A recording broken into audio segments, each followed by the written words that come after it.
The question is, should you ride clipless pedals or flat pedals? I'm here to help you decide. I know, let's ask some pros, and I've only got two of the best.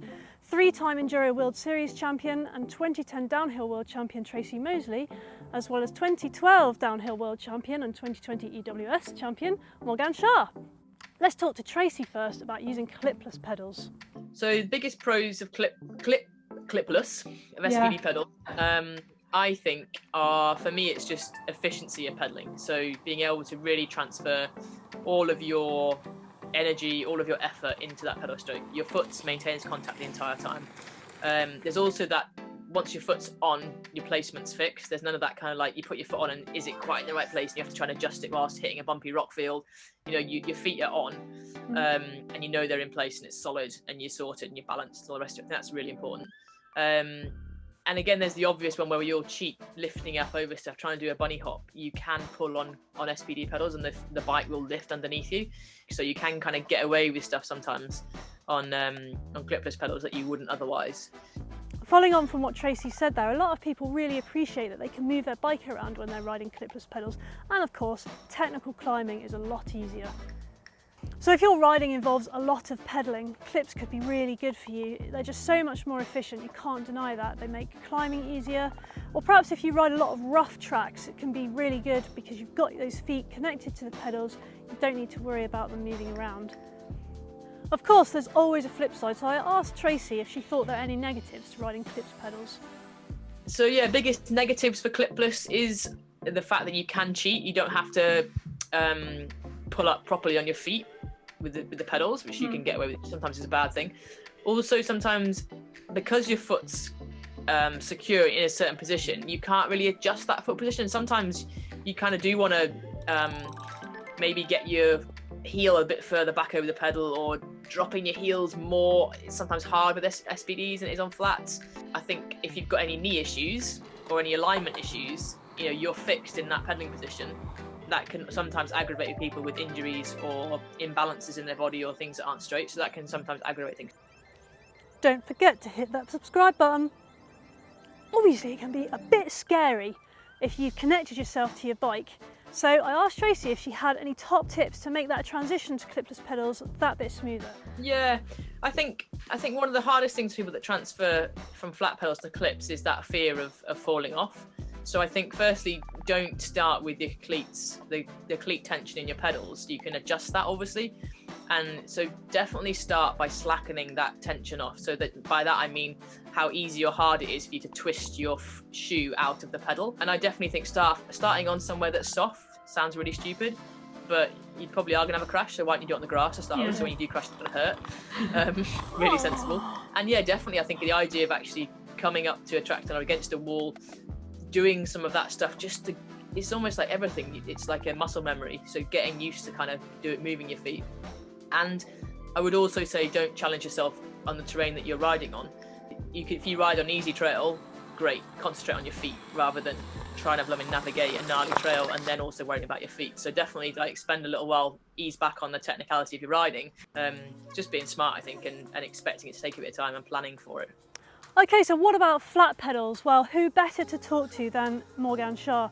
She was the unofficial 2020 Enduro World Series champion, racing enduro on flat pedals, and the 2012 Downhill World Champion, also riding flats in a field where most of the riders will be riding clips for the security that they get from the connection to the pedal. What do you think are the biggest sort of plus points and the biggest negatives for riding flats? I just feel more confident on it, and yeah, I can do anything on flats, and no matter what the conditions are or anything, I feel good. And also you can save some mistakes like more easily, even if it only takes a millisecond to take your feet off on clips.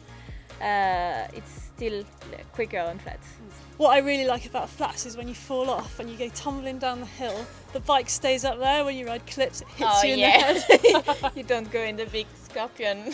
Plus, when I'm climbing, I can put my foot in a really nice efficient position on the pedal, and then when it's time to go down, I can put it in my preferred position for descending. And that's some flexibility that you just don't get with clipless pedals. And Morgane's biggest negative in like really fast sections and like really rough with a lot of rocks or brake bumps that sometimes your feet can go a little crazy. Yeah, I saw a piece of footage from, I think it was Pietro Liguri, where there was a climb in one of the special stages, and you, on your flat pedals, in my opinion, did the best job of that climb out of everyone. So how do you keep your feet kind of efficient on the pedals in that situation? So I just push and I don't lift my feet. Yeah. And so, yeah, for me it's just natural. And when you think about it, that makes sense. When you're riding clipless pedals, it's almost as if your foot's floating in that mechanism on the pedal. Whereas when you're riding flats, you have really got to push into the pedal and pressure the pedals to keep them where you want them to be. Here are Morgane's top tips for adapting to flats after some time on clips. Yeah, I think for me, I think having quite a fast rebound and a shock is quite helpful with flats. Okay.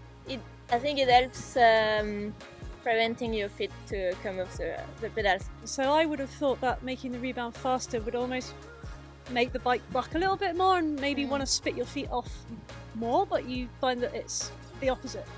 Yeah, for me, like with the bikes now, I don't have that many issues because they work like really well. But a few years ago, I would like always put like a fast rebound because, yeah, I feel like if your shock works like pretty fast, it like just keeps your feet. Yeah. Yeah. Okay, that's interesting. I like bigger pedals usually. I always go for the bigger ones. I go for like quite long pins, and I like to be like really gripped to my pedals. Yeah. So with your shoes, do you take into account like the stiffness of the sole? Yeah, they're quite stiff, and I like that. Yeah, I like that feeling. And do you find that helps with the pedaling as well to have a slightly stiffer sole? Yeah, probably for sure you get more efficiency like this. So if you're thinking of trying flats again after a long period on clipless pedals, this is a really important thing to bear in mind. It's going to feel weird. You probably need to consciously stand on the pedal, like actually pressure it, compared to how you've been riding on clipless pedals, making sure you've got your heels down, and just give yourself the chance to get used to it. It could take a few rides. I remember the first time I did it myself, going on to flats after a long period on clips, and it was very strange. So stick at it and you'll get there. Now the key question, which type of pedal will make you a better rider? Well, Tracy actually talks about this. Let's check out what she's got to say. I feel like you should be able to do both well, and then you've got all boxes ticked for all different situations, and also you then don't pick up bad habits from one or the other really. Well, there's not really any bad habits with flats, to be honest. I think it's just the efficiency that you can't deny. You haven't got that, but I think there's plenty of bad habits you can get from riding with clips. So if you're not actually that bothered about pedaling efficiency, and you're willing to take the time to remember to pressure the pedals and learn how to keep them in place on technical climbs, then ultimately riding flat pedals is probably going to make you a more rounded, technically better rider. It's really, really important to have a good grippy pedal and a mountain bike specific shoe. This is going to give you maximum grip on those flat pedals. You could even choose to opt for a shoe and pedal which have been designed specifically to work in unison, such as the Crank Brothers Stamp shoe and pedal. You're going to have to use your feet to scoop on the pedals rather than just pulling up. That means you're going to need to point your toes and apply some rearward pressure to the pedals to lift the rear wheel. If you think about it like trying to scrape dog poo off of your shoe onto your pedal, you'll probably get it about right. And you're going to use that technique to bunny hop, to lift the back of the bike up over mounds, to do a whole host of things.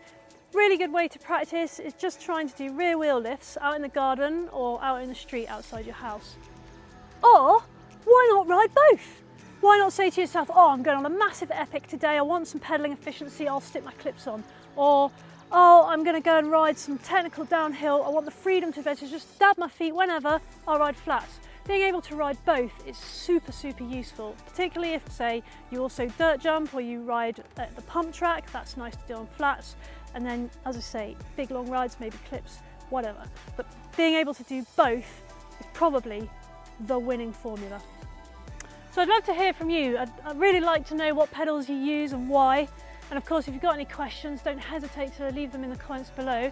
And otherwise, hopefully you found this video helpful and you can go off and try a different pedal. Thanks very much, and I'll see you next time.